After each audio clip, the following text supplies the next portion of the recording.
it takes the physical things that are like really sedentary in a space, like buildings, homes, trees, things that aren't going to move easily. And I feel like it lays all of those things out really well. But one thing that came to mind for me was that pedestrian friendliness doesn't always equate to safety, whether that be real or perceived. 4 Degrees to the Streets is designed to empower anyone curious about places and spaces, not just persons with professional degrees or backgrounds. Here we will cover a host of topics, including transportation, health, housing, and the environment through the lens of racism, classism, and sexism, and give listeners the tools they need to overcome institutional barriers. Follow us on Twitter and Instagram at the 4 Degrees Pod, and tune in every other Tuesday where Nimo and Jas keep it 4 degrees to the streets. Podcast. We are excited for our episode today. We actually didn't do this all of season 3, so we're welcoming this back now for season 4. It's a how-to episode. I'll get into the topic, but first, Jasmine, how are you doing? I'm doing fine and dandy. I have been appreciating California for all things environment. It really just shows you that you are just a small facet of life on Earth, that there are animals and trees and water and sky that all are impacted and all relate to each other. And I'm just here for the ride. So I've been enjoying California for teaching me the value of the environment. So how are you, Nemo? Is it because it takes you 24 hours to get from the top to the bottom of the state if you're insane? Driving? In California is insanely large. Oh, you know what's a good debate for us to have real quick? What is the East Coast, Nemo? I think the East Coast is everything above Virginia. But it is also, that's my social answer, but I also refer to it as the Eastern Seaboard sometimes. Exactly. I'm glad we're on the same page. I had a debate with someone the other day. This girl I met was like, I'm from Virginia. I was like, oh, I'm from Jersey. She was like, go East Coast. I was like, that's the South.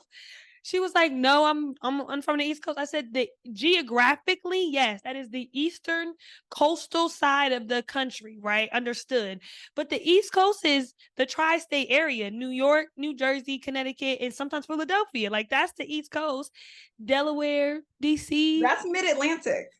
Okay, so maybe this is where we differ. I don't really feel like the mid-Atlantic is a thing. Like, would you ever say, I guess the DMV would be how it's I like would. the only thing. Yeah. Maryland, it's really mid-Atlantic. And it's funny, I was talking to someone about this recently, like what mid-Atlantic, what is considered mid-Atlantic, and their didn't make that was just me. But it's basically like Delaware, Maryland, and DC and Northern Virginia.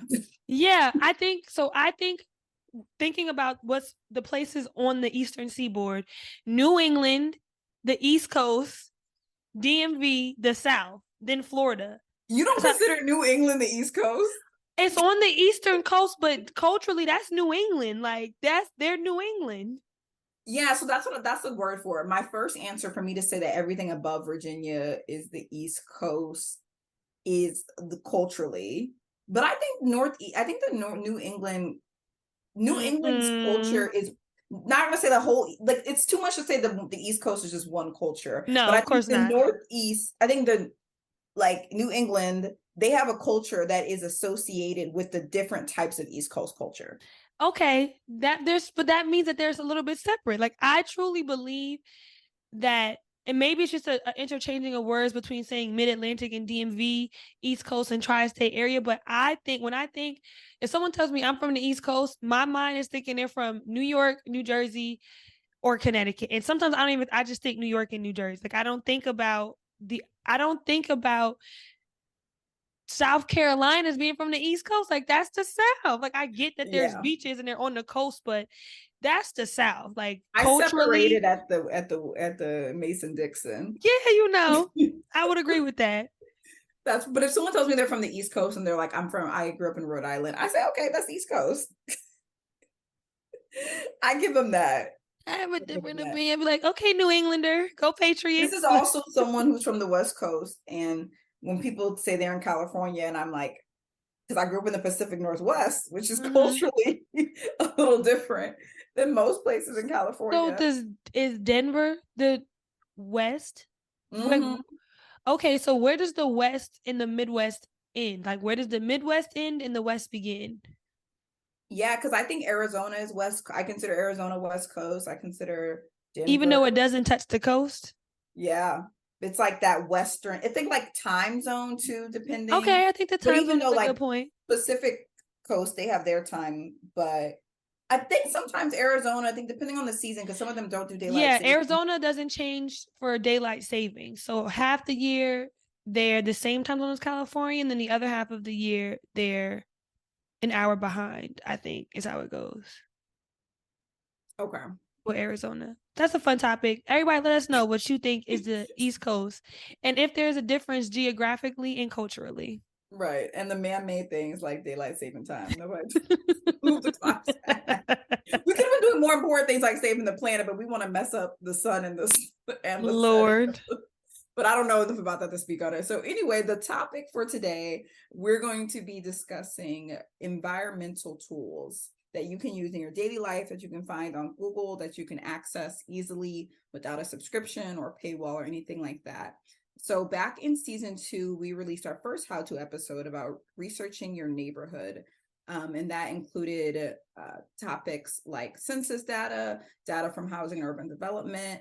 And you can listen to that episode on all podcast streaming platforms. So this episode is similar to that in the way that we'll discuss tools that you can use to assess the environmental condition of your neighborhood or your region.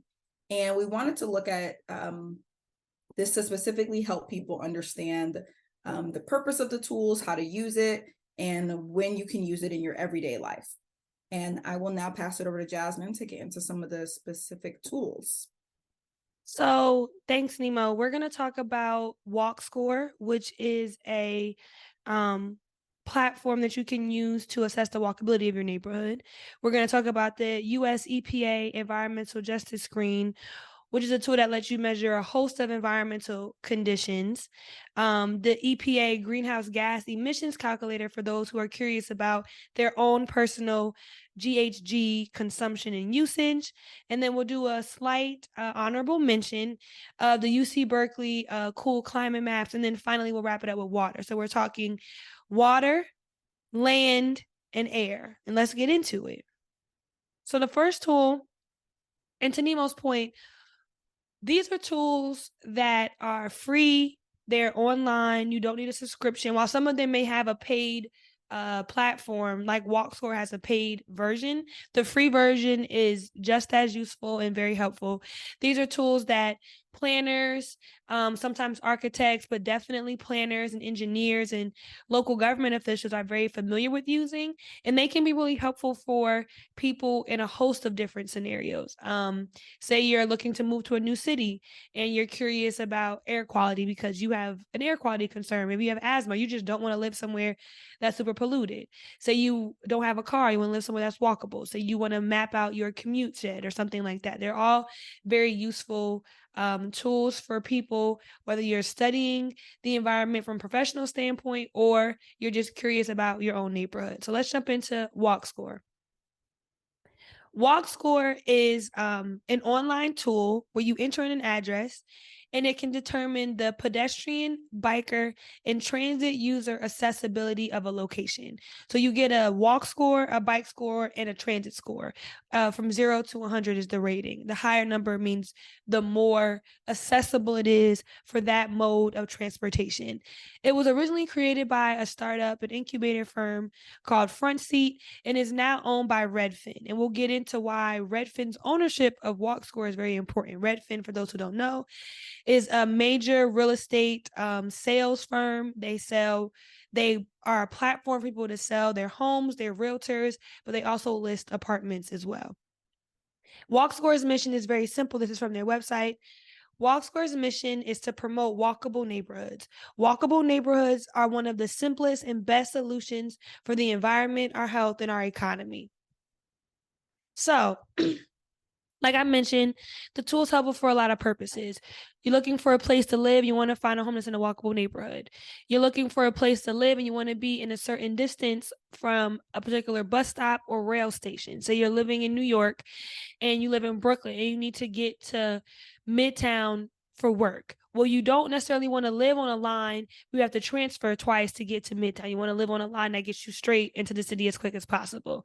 Say you're staying in a hotel or an Airbnb or a friend's house, and you want to know what destinations, grocery stores, retail stores, theaters, parks, whatever, are in walking distance of that area where you're staying. So it's not even just helpful for people who are looking for a place to permanently live, but if you're staying somewhere in a new city for the first time. And so Redfin purchased it because majority of times people are looking at this tool as a way to determine the walkability or accessibility of their neighborhood where they choose to live. And so to get into the score, you enter in an address. So I entered in an address in Los Angeles, and it will tell you the walk score, the transit score, and the bike score of that neighborhood.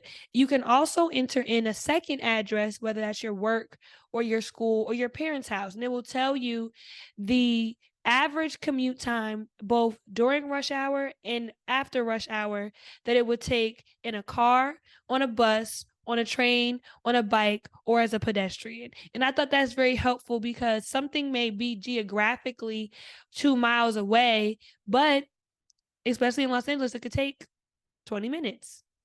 That was a big thing for me when I was deciding my last place to live, because I was also going to be starting a new job in a new location. And so like I'm as you say it back, I realized how much I prioritize that. Like I wasn't even looking at the distance from the grocery store. I was like, what is it going to take in traffic for me to get to it? Because that feels like a daily part of my life. That feels like a daily part of my life that I know, me personally, I don't like sitting in traffic, and I knew that the train wouldn't be an option, or biking or walking wasn't going to be an option. And there probably is a walking route. I haven't checked that. Like how long would it take for me to walk to work? But it's like, do I want to do that in the heat of the summer or in the cold of the winter? It's just not realistic. Which may be another lens of like, I think the scores could go on and on and on about what things they analyze. So I'll let you finish. The methodology is pretty dense, though. I was very impressed with it. And so for every category, you get a ranking from 0 to 100.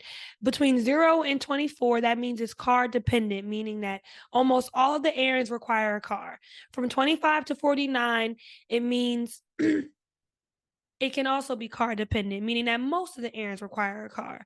Between 50 and 69, it's somewhat walkable or somewhat bikeable or somewhat transit accessible, meaning that some of your errands can be completed with a different mode of transportation. And then from 70 to 89, most errands can be accomplished on foot. And then from 90 to 100, so that top tier, daily errands do not require a car. The way that WalkScore comes up with this metric is they measure walkability based on proximity to nearby destinations. That is using, for my GIS people in the room, they're using a spatial regression model and the friendliness of that walk.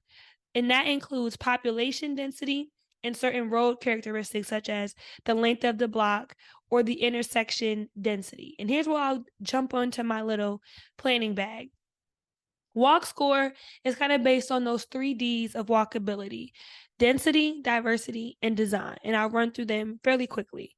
Density, in urban planning, density is conceptualized in terms of population, employment, businesses, trees, etc., per unit of area. Higher densities bring origins, your home, your school, your job, and destinations, grocery stores, schools, other jobs, retail stores, theaters, closer together. And that makes proximity easier to walk or bike as opposed to driving. If something is 500 feet away versus 500 miles away, that's an extreme example, you can likely walk there. Diversity comes into play in meaning that a dense community must have more than just a high concentration of people or places in one area. Even the rationale for density promotes walkability and land use. A rich mixture of land uses, stores, parks, homes, businesses, promotes non-motorized travel, meaning walking or biking or transit, because they're located in proximity to each other. Homes, retail, restaurant, entertainment venues, and offices are mixed together, so it becomes easy for people to walk in between those destinations. And then finally, design. Design is what Walk Score calls the friendliness of the walk. Design is a measure of the quality of non-motorized user infrastructure, meaning a neighborhood that prioritizes good transit service has infrastructure to support transit riders, such as bus stops with a bus shelter in case it rains, or a sidewalk that is wide enough for people to walk 2 by 2 across with a stroller, for example. A neighborhood may have a high population density, meaning they may have lots of people in a certain square mile, and they also may have a strong mixture of land uses, homes, and stores together. But if the route to access those destinations is unpleasant, only people with absolute necessity will walk or bike to those destinations. So let's take LA, for example.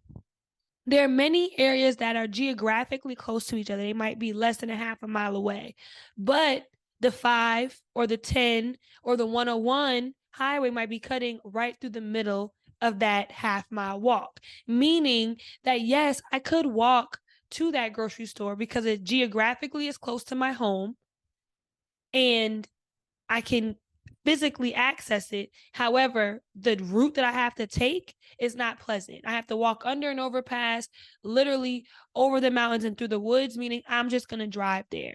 And that is often the design piece is what I think is the best part about walk scores. They're not just measuring, oh, it says that the target is across the street, but walk scores taking into account that that street is 100 feet wide and the average speed on that street is 70 miles per hour. And so realistically, it might not be that easy for you to get across there, and that's going to lower their walk score.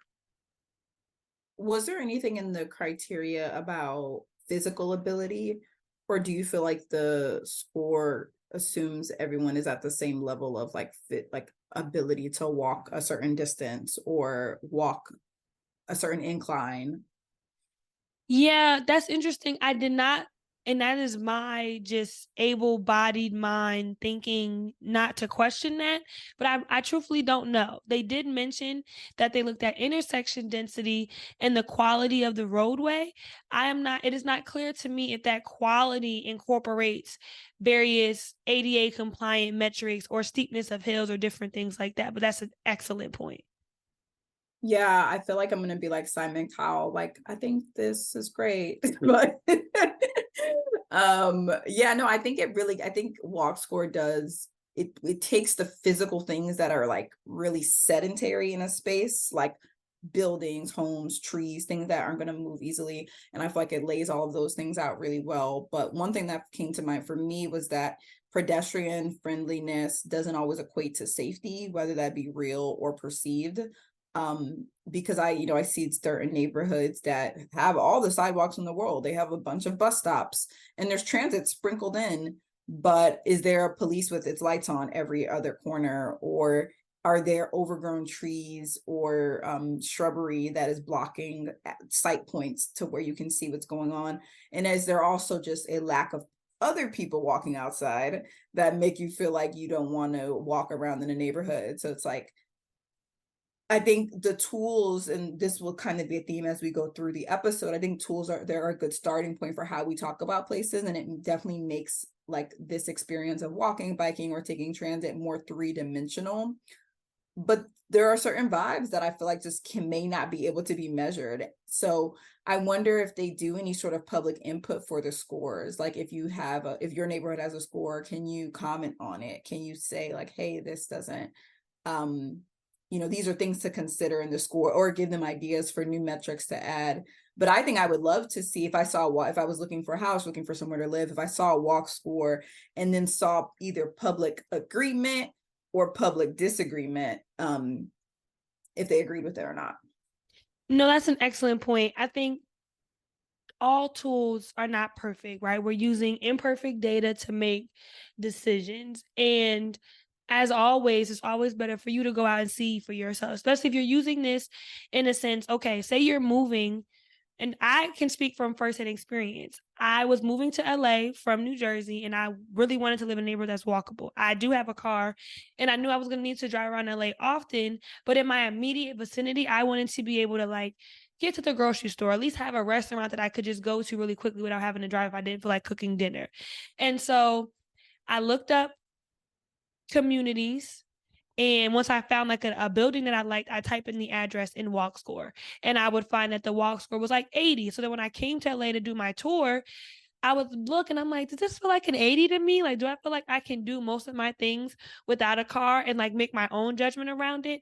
So I think while the data is imperfect, if you are using it to look for a home or to explore your potential commute, I would say use it as a starting point. Like start with this and then go, if you have the ability to go out to the site, especially if you are unfamiliar with that area, or if you have certain physical challenges that you know you need to make sure, okay, if this place is on a hill, I absolutely cannot walk there. Even if it says I can, I need to go map it out. But I think it is an excellent starting point for just exploring a neighborhood, exploring the options. And unfortunately, I think it has been the reason maybe why, to your point, Nima, why the tool hasn't been integrated in the sense that like it includes community input or like the ability to rate it and agree with the score is because, and this goes back to the ownership, it's owned by Redfin, who is a real estate sales shop. Their goal is for every listing to say 1 bedroom, 1.5 baths, walk score of 80. Like they want it to be a marketing tool because people have been shown to want to live in walkable neighborhoods. And so I'm not going to say their integrity is there, but their purpose for the tool is not the same as the way that we're looking at it. Their purpose is a marketing strategy to get people to look at this particular listing because it has a higher walk score than another listing, for example. They truly putting a ribbon on some stuff. But like you said, it's a great starting point. But yeah, I think their investment is obvious why they took it. I think you said it was a startup. Yeah, startup had founded it and then Redfin bought it. And like when you're on the website, once you click into, you type in an address, you can select look for apartments in this area. And there's like a link to apartments.com. Well, no, actually it's a link to Redfin's apartment listing site where you can find apartments in that same geographical area. So it's definitely a pull to moving somewhere. It's how the tool is currently envisioned to be used. Yeah, I should definitely look because I have my perceived thoughts about some walkable places in DC, but I think it would give me more context on like how is this tool rating it.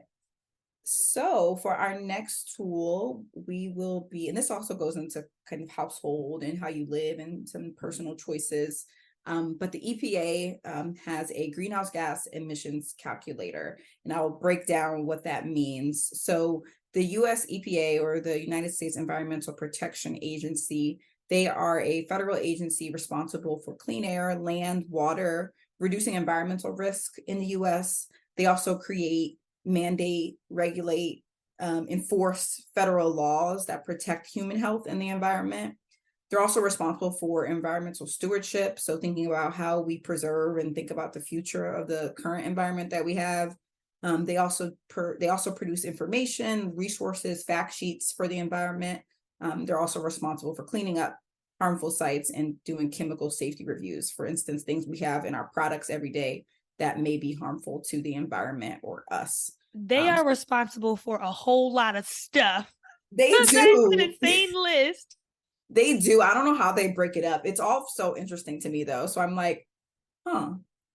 It's all really interesting. A master, what is it? A jack of all trades and a master of none. That's what it's given. It's like, how can you possibly be successful in all of these categories? And then, because even when you just look at all the things that are related to the environment, then that breaks down more to air, land, water. Like it all, everything has multiple tiers that you go down, and then all the regulatory stuff in it too. So their greenhouse gas emissions calculator measures your personal carbon footprint. And your carbon footprint is the total amount of greenhouse gases that are generated by your actions. Greenhouse gases consist of carbon dioxide and methane. There are probably other gases, but those are the two that are most notable when you talk about greenhouse gases. Why is greenhouse gas important? An increase in greenhouse gases, so doing things that you do every day, is increasing the amount of greenhouse gases going into the environment.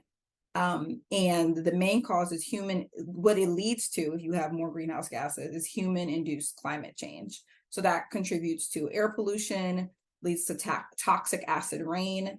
It can change coastal and ocean patterns in the level of acid. So you could think about even if how you get your seafood, sea level rise, flooding.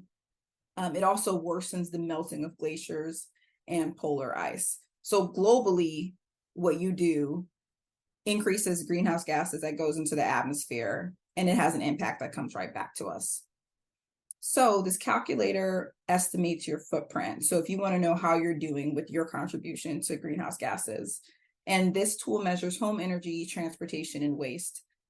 In a little bit, I'll talk about another tool that has a few other metrics, but for this specific EPA, and again, this is the U.S. agency for the environment. And so most people would go to this calculator as a baseline, as a starting point of what they're looking at to measure. So it looks at home energy, transportation, and waste.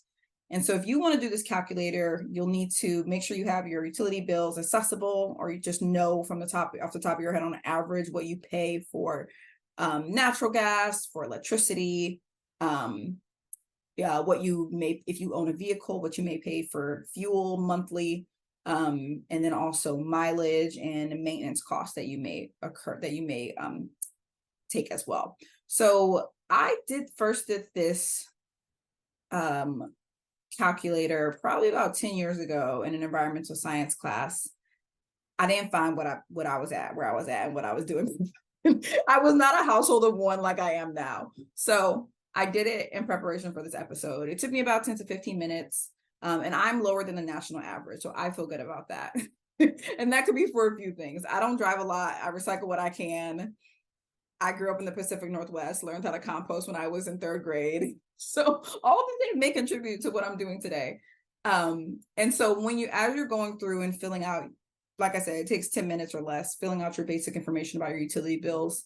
There are certain actions you can take or say that you will take or pledge to that could reduce your greenhouse gas emission, your greenhouse gas footprint, your carbon footprint.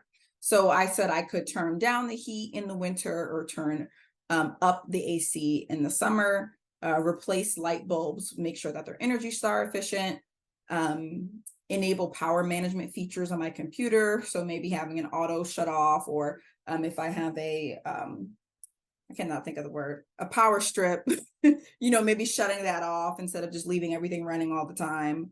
And then washing your clothes in cold water. Some clothes I wash in cold water, but there are probably like 2 loads a week that I could also wash in cold water that I don't. So Nimo, are you able to find, and you said you're below the average, is that a national average, or are you below the average for like your zip code area? Yeah, how is it measured? Yeah, so that's the US average. Okay. So the US average, like the average person, or the average household, I should say, because that's what it measures, your household carbon footprint. I just have to be a household of one, is 19,702. And I believe that is in pounds of CO2 reduction. How many pounds are in a ton? Girl. Don't know, but let's just say 19,000. It's a lot. Right, 19,702 pounds of CO2, carbon dioxide emissions. And I'm at 12,700. So a couple thousand pounds under the national average. Do you think that is, because I think the average household size is about 2 people. Maybe it's like 2.3 with like, what's a 0.3 of a person. Do you think it is mostly attributed to your household size being 1, or truly the different things that you're doing that most people, like the average person, is not doing? Yeah, I think it could be like my consumption is lower. And so that's what they're getting at with this specific calculator. It's just like they're guessing what you consume based on how much you pay, or how much electricity you use, or how much you drive, and those sorts of things. So I think just my consumption is a lot less, which could impact that difference too. Yeah, and I encourage everyone to call their utility company and ask what their recommended settings are for heating and cooling. If you want to laugh, because these people told me that I needed to set, I think it was like between 76 and 78 Fahrenheit is what I needed to set my AC on in the winter if I wanted to keep a reasonable utility. You might as well not even have it on. Exactly. So I started laughing, and he was like, "That's what they told me." And I'm like, no. That's interesting, because I do see the bill sometimes, and it will show you like, here's your consumption compared to others in your neighborhood. And it's like, well, I don't know what they're doing over there, but I think it's important, especially as we move further and further down this climate change ladder. It will be on each of us to make small changes, because they will have larger and lasting impacts on the environment. So Nimo, how does Cool Climate Maps fit into this EPA tool? So Cool Climate Maps, briefly, once you can do the EPA calculator and determine your own greenhouse gas emissions. You can also look at your region and compare. And so the Cool Climate, coolclimate.org, we'll put it in the show notes. They look at the average of carbon footprints by zip code, by city, by region. I will say the data is a bit old. So in the maps, it is showing data from 2013. And they also have their own tool that includes more metrics on how we consume throughout the year outside of our house. So they also look at how much you travel, but how much you do air travel. They look at your food consumption as well, and goods, how you buy furniture or clothing, and other services that you may take. And so it was a study, and then they used the Cool Climate to actually show the maps physically, and the distribution of the greenhouse gas emissions calculator results in their carbon footprints. And so they wanted to look at the profiles across the region, across the United States, by zip code, city, county, and state level. And they also wanted to look at how population density, so a lot of what Jasmine was just talking about with walk scores, how does population density and how urban the area that you live in has an impact on greenhouse gas emissions. And so they did find that there is a strong correlation between population density and the average household carbon footprint in large cities. However, a lot of these large cities have large suburbs around them, and the data shows that your carbon footprint is higher in the suburbs. You may have to drive further to get to work. Like Jasmine just said, you have a larger home that requires more consumption. So a lot of these regions, we cancel each other out. If you look at the map, you'll see green for a lot of core city areas, which means that the overall household carbon footprint for these inner cities are low. And then all around it, you see red. And so some of the recommendations that they had from that was really creating custom carbon mitigation management strategies for regional planning. And so plans should also be very local. So what people do at their local suburb level to reduce their footprint will look very different than what someone is doing in an already urban area. It's interesting because I feel like there's a book about New York City being the greenest place in the country. I always try to find the book. I know I read it in grad school, but that is something that always stuck with me. I think people have this perception that if you live in the suburbs, you're somehow more like you're greener than if you live in the city. And I think that's because people physically see like grass and trees, and they're like, no, this must be cleaner. But it's like, no. Just because you have an acre of land and it's green doesn't mean that you're cleaner or you're using less greenhouse gas emissions, especially if you're cutting it every single Saturday with a gas lawnmower. You know what I mean? Or not me, won't be me. Or you're fueling your 5,000 square foot home like with heating and cooling all year round. And this map we have is a screenshot of the Northeast. It goes all the way down to Richmond, Virginia, apparently. But I'd love to see it from the West Coast. And so maybe we'll make some reels and some posts to kind of show you guys how these tools work in real time. I think it'd be really fun to work through it. If you have used any of them, send us your results and send us your feedback. So the next tool we want to get into is the EJ screen, or the EPA Environmental Justice and Mapping Tool. Before we get into that, I feel like we've talked about environmental justice a lot on this podcast, but just really quickly, environmental justice is a component of Title VI of the Civil Rights Act of 1964.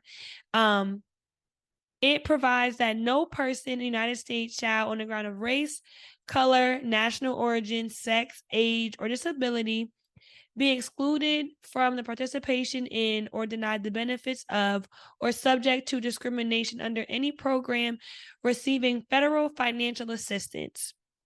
It continues that each federal agency shall ensure that all programs or activities receiving federal financial assistance that may affect human health or the environment do not directly or through contractual or other arrangements use criteria, methods, or practices that discriminate on the basis of race, color, or national origin. And you can see our other episodes. We have an episode called Attempted Remedies to Remediate Injustice. Came out in season 1. I think that's episode 2, where you can learn more about environmental justice. Did I get the title wrong? We were very specific with our titles back then. That told you exactly what it was about. That's a title for that. Right. So the EJ screen is a mapping tool that provides the EPA with a nationally consistent data set and approach for combining environmental and demographic socioeconomic indicators. EJ screen users, you choose a geographic area, so you can type in an address or a zip code even, and it provides demographic and socioeconomic and environmental information for that area. So you type in an address, and based on that census block group, which is the smallest level of census data available, you can compare how one indicator compares to that indicator's prevalence across the country. So for example, say you're curious about the level of ozone in your neighborhood. That's an indicator. You can compare ozone in your neighborhood to ozone in either the state that your neighborhood is within or the country, and you will get a percentile. So ozone in your neighborhood might be in the 90th to 100th percentile, or it could be in the 50th to 60th percentile, meaning it's less than average. If it's in the 90th to 100, it means it's more than average. And so you can compare how about 13 environmental indicators, particulate matter, ozone, diesel particulate matter, traffic proximity, lead paint, toxic releases into air, hazardous waste, wastewater discharge, and a host of other indicators. You can compare how those environmental indicators are prevalent in your neighborhood compared to either the state or the country. What I like about this tool is it not only factors in the prevalence of that environmental condition, ozone, PM, but it also factors in race and income. And so an area may have similar environmental exposures, right? So I compared 2 different neighborhoods in LA, but the one that has the greater percentage of minorities and the greater percentage of people with low incomes is going to have a more riskier or higher EJ index. Understanding that low income and minority populations are the most at risk and at most exposure. And so it creates a multiple of both the environmental condition and the socioeconomic, those being race and income factors, so that Beverly Hills and West Adams by USC have similar diesel particulate matter concentrations, both in the 80th percentile. But Beverly Hills has a lower percentage of people who are low income and a lower percentage of minorities, so that it has a diesel EJ index of only 56 as compared to West Adams, which has a higher one of 95. So that just shows you how to break it down. And how this can be used in your own particular life, I think is especially important for the proximity tools. So you can compare how close your neighborhood is to a Superfund site, a hazardous waste site, underground storage tanks, wastewater discharge, and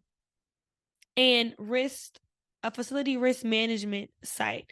And I think that's very important because the closer that you live to those kind of noxious and toxic land uses, the more at risk you are to a whole host of other environmental and chemical even conditions. And so I think for someone looking for a place to live or want to understand their work site or their school where they're going to be for most hours of the day, I think this tool is very helpful for understanding your potential exposure to things and helping you decide where you want to spend most of your time, particularly outdoors.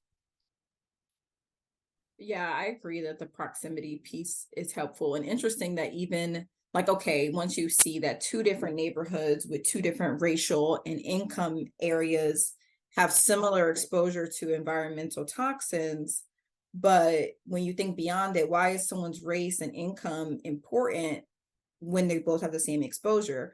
Someone in a higher income area may be able to afford or have the insurance or access to get regular health checkups. They may be able to see if their environment is an impact to their health, they may be able to catch it earlier, or they may have the luxury of fueling their body with different things that helps them combat, what do they call it, free radicals, the things that cause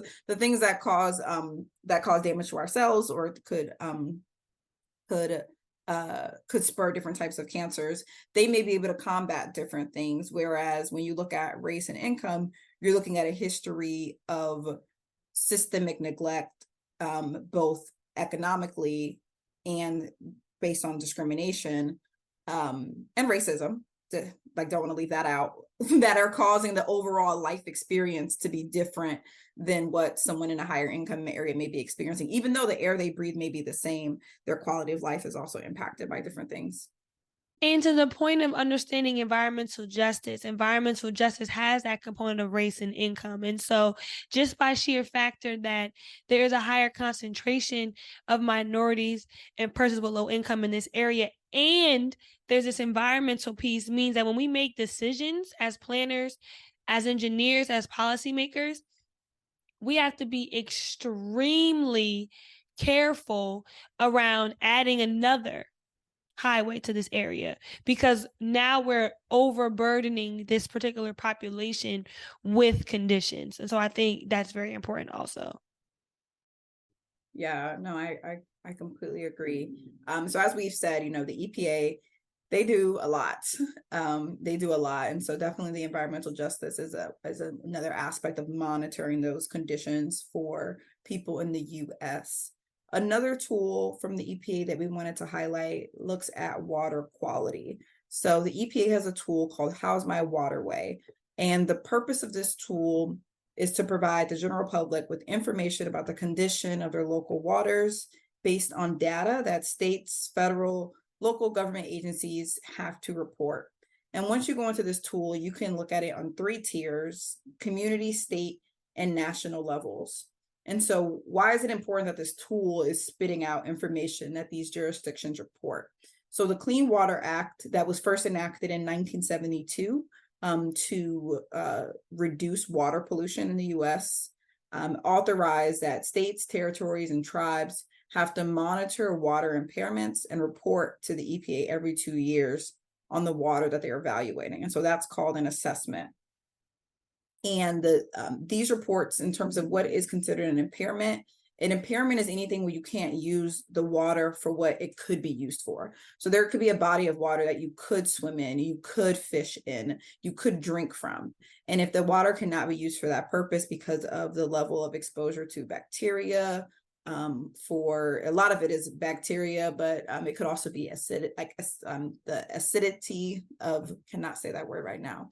Don't know what I mean. All the things that could be wrong with the waterway.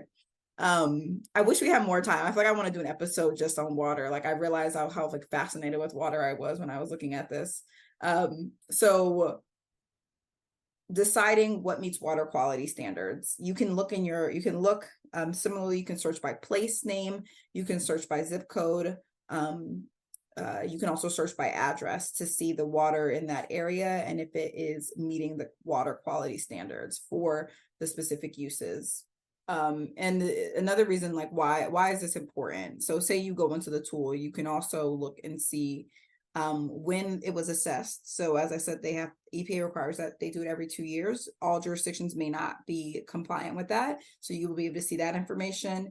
You'll be able to see what specific impairments exist and then what's been done to improve conditions. So maybe a body of water is not safe enough to drink, but maybe you can swim in it. I don't know if those two go together, but maybe you can't eat in it, but maybe you could boat. And maybe you can't eat the fish, but maybe you could get on a boat and it's not harmful. Like, so you can look at waterways in your areas and determine. But as example, I'm sure for people who are listening who may live in urban areas, they are very familiar with street sweeping and having to move your car from one side of the street to the other. So some people may see that as just a regular nuisance, or they're just looking to get parking tickets from me. Street sweeping is actually one of the most effective ways to reduce trash and litter going into stormwaters. So it's one of the main tools that city use for stormwater pollution prevention. And so similarly, there may be other city services that you are required to do or required to comply with. Things that may seem like inconveniences are ultimately could be helping you in the water that you may inevitably drink in your area. Because a lot of the runoff that ends up in waterways and that ends up polluting waterways is caused by humans on land. And so that is considered non-point sources of pollution. So that could be dripping a little bit of gas when you're pumping your gas. That could be from construction sites. I'm sure many of us have walked by and smelled and seen what construction sites produce, and just regular things that happen on the roads that end up in the waterways. So we've given you air, water, land, tools. True avatars, are we? And so now this is my favorite part of the episode, our kind of takeaways. And so, Nimo, what are kind of your major takeaways from the tools that we just presented? Yeah, so I've just been thinking about, all of these things we're talking about what humans do. And it just reminds me that deep change is required, deep cultural change is required. And then knowing, like when we know the impact of our actions on the environment, it's heavy to think about, wow, I turned on my oven, I'm like burning gas, or I got in my car, I pumped gas, or I like flying, I like taking trips. May also have that may also be contributing to my footprint. So when you think about it, your actions alone, it can feel heavy, but are your individual actions alone enough to create a dent in the future of the world as we want to see it? And the issues span physical locations. In the DC, Maryland, Virginia region, DC can have certain laws that protect their water, where Maryland could have, the longer I live in DC, the way I say Maryland changes. I just like slurp Maryland. The way their laws may be different. And so how does that work when we share a watershed? So ultimately, all of our waters are commingling in larger rivers or lakes and streams. And so one can say, well, regional environmental planning is the answer, but what is it? How are you going to stop people from littering? And how are you going to stop people? How are you going to make people think about how to reduce their overall footprint? And then also thinking really grimly, like, is it too late? I don't know. That's my thoughts. I'm going to stop there. Well, good thing we're not going to end the episode on that note, Nimo. I don't know if mine will be any higher, but I'm left with a little bit of fear. And I guess it relates to the point I made earlier around considering these things when you're looking for a place to live. And my biggest fear is that walkability, clean air, clean water will be considered amenities that someone will have to pay more for. I think in so many ways we already kind of do pay more. It's cheaper to live next to a highway than it is to live further away from it because of the sound and the noise pollution. But maybe that hasn't been fully amenitized yet. We haven't really thought of not living near a highway as an amenity. We just kind of know that we don't want to live near one. We haven't really thought of not living in an area that's polluted as an amenity. We just kind of know we don't want to live in one. I'm worried about when we reach the point where having clean water is an amenity. Like, you cannot afford to have clean water. And this is very first world problems. Like, I recognize that in some parts of this world there are people who live on a day-to-day basis without clean water and without clean air, and don't have the option.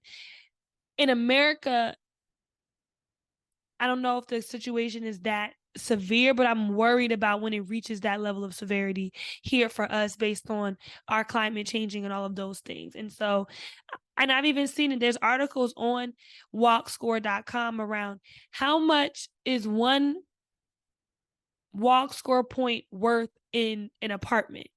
So like, people have done different analyses to quantify the difference between an 80 walk score and a 90 walk score and how much someone's willing to pay more for per month to live in that unit. That makes me concerned, because at what point do we then say, this unit has clean water? How much are you willing to pay to have clean water? When I think of clean air and clean water as natural human necessities, not amenities. So are you saying that, which I think is what I'm hearing, is that the ability to have amenities walkable, I'm using amenities in a slightly different context here, but thinking about walk score, being able to walk a friendly distance to get to your daily errands, that's being seen as amenity, and they're quantifying it based on how much someone's willing to pay for rent. And I'm like, wow, psychological, the psychological aspects of it. But should having if you want to live in a city and you want your amenities to be walkable, shouldn't everyone in the city have like that option without having to pay a premium? Is that where you're getting at? Yeah, and I think maybe the walk score piece of it is like, I mean, there is a premium for living in a high dense environment. That is a level of comfort that I can get with. I become uncomfortable when we start talking about the potential for clean water and clean air to be amenities. That's when I get a little worried, especially thinking about climate change and different areas not being able to have those things any longer because of whatever reasons exist. So somewhat less darker note, actually. Well, I'm not about to say anything that's less dark, only that we drop episodes every other Tuesday. And you can keep getting more and more of this content. And we are on social media at Instagram and Twitter at the #4degrees pod. Peace out, y'all.